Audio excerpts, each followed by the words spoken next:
हरि ओम श्री गुरुभ्यो नमः। श्री महागणाधिपतये नमः। हरि ओम। गुरु ब्रह्मा गुरु विष्णु गुरुर्देवो महेश्वरः गुरु साक्षात् परब्रह्म तस्मै श्री गुरवे नमः। हरितसगोत्रोत्पन्नं हरिभक्तिपरायणं शंकर गुरुवरेन्द्र चरणं शरणं प्रपद्ये। श्री महद्भ्यो गुरुभ्यो नमः। सदाशिवसमारम्भां व्यासशङ्करमध्यमाम् अस्मदाचार्यपर्यन्तां वन्दे गुरुपरम्पराम्। अरुणां करुणातरङ्गिताक्षीं धृतपाशाङ्कुशपुष्पबाणचापाम् अनिमाधुरैर्वृताम् अयूकैः अहमित्येव विभावयेद्भवानीम्। ఓం శ్రీమాత్రే నమః. మనము ప్రతి నెల చెప్పుకున్నట్టుగానే ఈసారి కూడా వచ్చే ఫిబ్రవరి నెల అంటే తెలుగు మాసాలలో మాఘమాసం అవుతుంది. 12 రాసుల వారికి ఎలా ఉందో తెలుసుకుందాం. ప్రతి నెల కూడా చెప్తూనే ఉన్నాను, ఇవి గ్రహచార ఫలితాలు, రాశి ఫలితాలు మాత్రమే, కానీ సంపూర్ణ ఫలితాలు కావు. గ్రహచారం ప్రకారంగా చెప్పేటువంటివి రాసులు నెల నెలకు సూర్యుడు చంద్రుడు వీళ్ళంతా కూడా మారుతూ ఉంటారు కాబట్టి దాన్ని బట్టి చెప్పడం జరుగుతుంది. కరెక్ట్ ఫలితాలంటే మీ జాతకం వెరిఫికేషన్, మీరు పుట్టిన టైంను బట్టి జాతకం వెరిఫికేషన్ చేసుకుంటే సరి అయినటువంటి ఒక ఫలితాలు దొరుకుతాయి. దానికి దీనికి రెండింటికి ముడిపెట్టుకొని చూసుకున్నట్టయితే ఏ నెలలో ఏది జరుగుతుందో కరెక్ట్గా తెలుస్తుంది. ఇవి అందరికీ సామూహికంగా అందరికీ సమానంగా చెప్పబడేటువంటి ఒక ఇవి. వీటిని మనసులో పెట్టుకొని బాధపడకూడదు, ఇది కాకూడదు.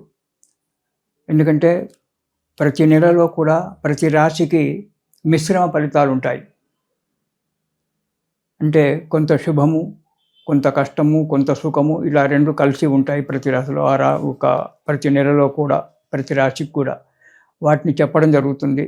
శుభం చెప్పగానే ఎగిరి గంతేయడము, కష్టం చెప్పగానే బాధపడుతూ కూర్చోవడం అనేటువంటి ఒక విషయం మనసులో పెట్టుకోకూడదు. దీనికి తగ్గట్టుగా మీకు వీలున్నప్పుడు మీరు చూసుకుంటే మీ జాతకాన్ని కరెక్ట్గా వెరిఫికేషన్ చేయించుకుంటే పండితులతోటి, అప్పుడు మీ జాతకం ఈ నెల ఫలితాలకు కూడా భిన్నంగా ఉండొచ్చు. అది ఆలోచన చేసుకొని ముందుకు అడుగేసుకోవాలి. ఈ నెల మేషరాశి వారికి అంటే ఫిబ్రవరి నెల మేషరాశి వారికి, ఈ రాశి వారికి ఈ నెలలో వ్యాపారాలు, ఉద్యోగాలు, వ్యాపార వ్యవహారాలు, లావాదేవీల విషయంలో చాలా మంచిగా ఉన్నతి ఉంటుంది. డెవలప్మెంట్ మంచిగా ఉంటుంది. చేసే పనులలో మంచి ప్రోగ్రెస్ ఉండి క్షణం తీరిక లేకుండా పనిచేసేటువంటి ఒక ఇది జరుగుతూ ఉంటుంది.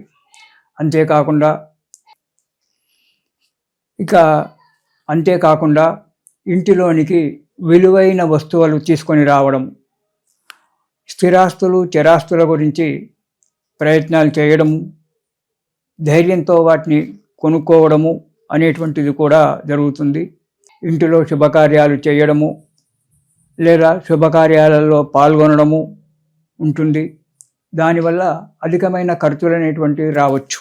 కాకపోతే ఏ పనైనా మీరు పట్టుదలతో చేయాలి. ఎందుకంటే 12వ ఇంట మేషరాశికి 12వ ఇంట శని ఉండడం వల్ల ఆలోచనలు ఎక్కువగా ముసురుకొని చేతామా వద్దా అనేటువంటి ఒక ఆలోచనలతో చికమక పడుతూ ఉంటారు. కాబట్టి దాని గురించి మీరు కొంచెం పట్టుదలతో కనుక పనిచేసినట్టయితే సంపూర్ణ ఫలితాన్ని పొందడం జరుగుతుంది. ఈ పట్టుదలతో పాటు మనోధైర్యం కూడా ఉండాలి. మనోధైర్యంతో పనిచేయాలి. ఆలోచనతో కూడుకొని పని చేయకూడదు, అనాలోచితంగా కూడా పని చేయకూడదు. మంచిగా ఆలోచించి ఏ కార్యక్రమానైనా పట్టుదలతో, శ్రద్ధతో, ఓపికతో కనుక చేసినట్టయితే మనకు ఫలితం మంచిగా వస్తుంది. ఎన్నో అపజయాలు కలగొచ్చు, దానికి కృంగిపోవద్దు. ఎందుకంటే కొన్ని కార్యక్రమాలు అసంకల్పితంగా చేయడం వల్ల కొన్ని మనకు మంచి రిజల్ట్ ఇవ్వవు. అలాంటి పరిస్థితుల్లో కొన్ని ఇబ్బందులు ఏర్పడుతుంటాయి. వాటి గురించి మనసులో పెట్టుకొని బాధపడుతూ ఇంకో కార్యక్రమం గురించి ప్రయత్నం చేయకుండా ఉండడం మంచిది కాదు. ప్రయత్నం చేయాలి, మనోధైర్యంతో ముందరగాలి. ఒక్కోసారి మీకు చిన్న చిన్న విషయాలే, గోటితో పోయేటువంటి ఒక విషయాలు గొడ్డలి దానికా వస్తుంది అన్నట్టు గోటితో పోయేటువంటి ఒక విషయాలు పెద్దగా మారి అవి మిగులను బాధపెట్టడానికే ఆస్కారం వస్తుంది. కానీ అవి వెంబడే సమసిపోవడానికి కూడా ఆస్కారం ఉంది. జాగ్రత్తగా వ్యవహరించాలి. బంధుమిత్రులతో ప్రోత్సాహం మీకు బాగా లభిస్తుంది. ఈ నెలలో బంధువులతో కానీ మిత్రులతో కానీ మీకు సహాయ సహకారాలు అందించి మీరు చేసేటువంటి ఒక కార్యక్రమాలలో మంచి ఉన్నతి జరగడానికి ఆస్కారం ఉంది. మేషరాశి వారికి కొత్త కొత్త పరిచయాలు ఏర్పడవచ్చు.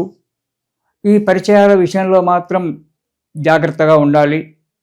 వారిని తీయటి మాటలు చెప్పగానే నమ్మి వాటితో స్నేహితం చేసి మీలో ఉండబడేటువంటి ఒక విషయాలను బయట పెట్టుకోవద్దు.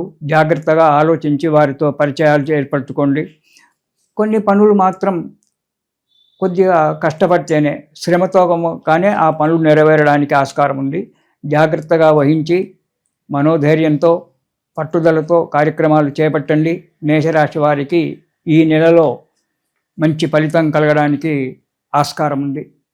ఇక మొదటి వారం కనుక చూసుకున్నట్టయితే ఆరోగ్యం మంచిగా సహకరిస్తుంది. ప్రతిదానికి కూడా చేసేటువంటి ఒక వృత్తి వ్యాపారాలలో మంచి డెవలప్మెంట్ ఉంటుంది. మీరు అనుకున్నటువంటి ఒక మీరు ఆశించినటువంటి ఒక ఫలితం లభిస్తుంది. ప్రోత్సాహాలు మంచిగా ఉంటాయి. యత్న కార్యాలన్నీ కూడా సమృద్ధిగా ఫలించడానికి మంచి ఉంది. అభివృద్ధి కనబడుతూ ఉంటుంది.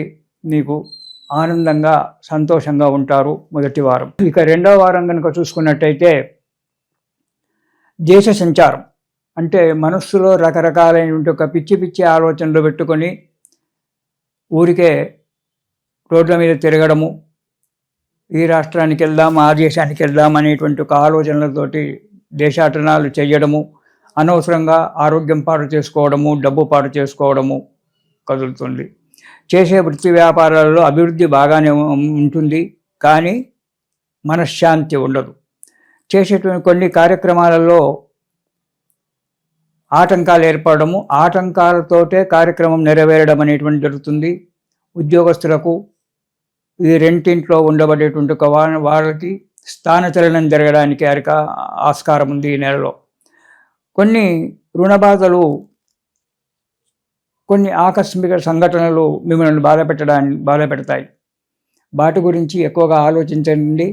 తగిన ప్రోత్సాహాలు, మీకు స్నేహితుల యొక్క బంధువుల యొక్క ప్రోత్సాహాలు ఉంటాయి కాబట్టి వాటి వల్ల ఆ సమస్యను మీరు పరిష్కారం చేసుకోవడం అనేటువంటిది ఉంది. మనోనిబ్బరం కోల్పోవద్దు. మనోధైర్యంతో ఉండాలి. మానసికంగా అన్ని విధాలుగా ముందుకు అడుగేయాలి. ఇక మూడవ వారం కనుక చూసుకున్నట్టయితే మూడవ వారంలో కూడా ఎప్పుడూ విచారంగా ఉంటారు. కొన్ని ఆకస్మికమైనటువంటి ఒక సంఘటనలు ఏర్పడడానికి ఆస్కారం ఉంది. ఉద్యోగస్తులకు అధికారుల చేత బాధలు కలగడము, ఒత్తిడులు కలగడము, మెమోలు రావడము ఇలాంటి జరగడానికి ఆస్కారం ఉంది. కొంతమందికి ఉద్యోగ భంగం కూడా కలగడానికి ఆస్కారం ఉంది. కాబట్టి కార్యాలయాలలో మీరు జాగ్రత్తగా పనిచేయడం చాలా మంచిది. ఇతరుల మాటలు నమ్మి మీరు మోసపోకూడదు. కుటుంబంలో కానీ లేదా ఇరుగు పొరుగు వారితో కానీ చిన్న చిన్న కలహాలు రావచ్చు. వాటిని కూడా నిబ్బరంగా ఎదుర్కోవడం చాలా మంచిది. ఇక నాలుగవ వారం కనుక చూసుకున్నట్టయితే వ్యాపారం మంచి డెవలప్మెంట్లో ఉంటుంది.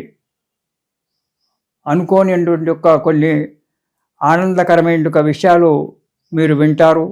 మనశ్శాంతిగా ఉంటుంది. నూతన వస్తువులు కొనుగోలు చేస్తుంటారు. మానసికంగా ఇంట్లో కానీ బయట కానీ మానసికంగా మంచి ఆనందంతో ఉంటారు. చాంచల్యం తగ్గిపోతుంది. ఇంతకుముందు ఈ 2 వారాలలో ఉండబడి ఒక మనశ్చాంచల్యం అనేటువంటిది తగ్గిపోతుంది. యత్న కార్యాలు సిద్ధిస్తాయి. 10 మందిలో మెచ్చుకోలు పొందడం అనేటువంటిది జరుగుతుంది.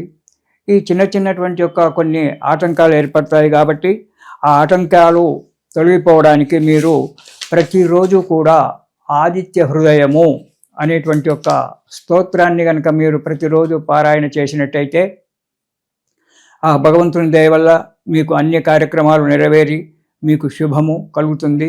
కాబట్టి ఆదిత్య హృదయాన్ని ప్రతిరోజు పారాయణం చేయండి. ఇది శుభం.